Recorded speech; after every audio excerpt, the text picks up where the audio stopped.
আসসালামু আলাইকুম। আমি জরিনা আর আমার ছোট্ট চ্যানেল থেকে সবাইকে অনেক অনেক স্বাগত।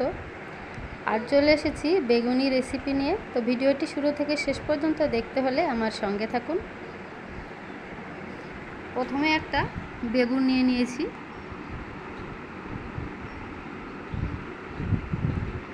তারপরে খুব পাতলা করে করে কেটে নিয়েছি।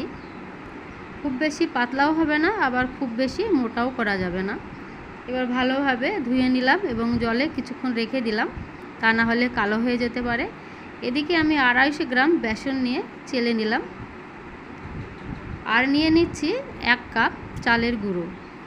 এই চালের গুঁড়োটা দিলে খুব ভালো মুচমুচে হয় এবং খেতেও ভালো লাগে। এবার ভালো করে মিশিয়ে নিয়ে একে একে দিয়ে দিচ্ছি হলুদ গুঁড়ো, লবণ, লঙ্কা গুঁড়ো আর ভেজে রাখা জিরে গুঁড়ো।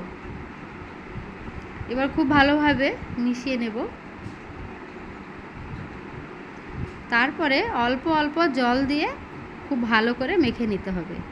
তো আমি অল্প অল্প জল দিয়ে এখন মেখে নিচ্ছি।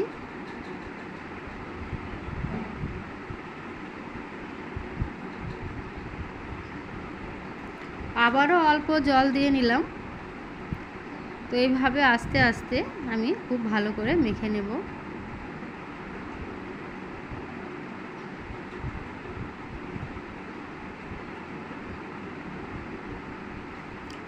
খুব ভালো করে মেখে নিয়েছি এবং এইভাবে করে নিতে হবে। এই যে দেখে নিন, একটু খুব পাতলাও না, খুব ঘনও না। এবার আমি একটি বড় পাত্রে ঢেলে নিলাম, কেননা বেগুন পিসগুলো খুব লম্বা আছে, ওই বাটিতে ধরবে না, ভালোভাবে মাখা হবে না, সেজন্য আমি বড় পাত্রে ঢেলে নিলাম। আর সবশেষে দিয়ে দিলাম সামান্য বেকিং পাউডার। এদিকে কড়াই বসিয়ে দিয়েছি, তেল গরম হয়ে গেছে। আমি এবার জল থেকে বেগুনগুলো তুলে নিচ্ছি।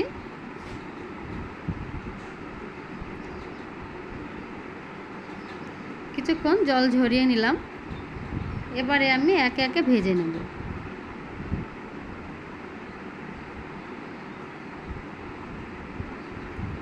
তেল প্রথমে খুব ভালো করে একটু গরম করে নিতে হবে, না হলে কিন্তু ভাজা হবে না, কড়াইয়ের গায়ে লেগে যেতে পারে। এইভাবে বেগুনের পিস উল্টিয়ে পাল্টিয়ে নিয়ে আমি তেলে ছেড়ে দিলাম।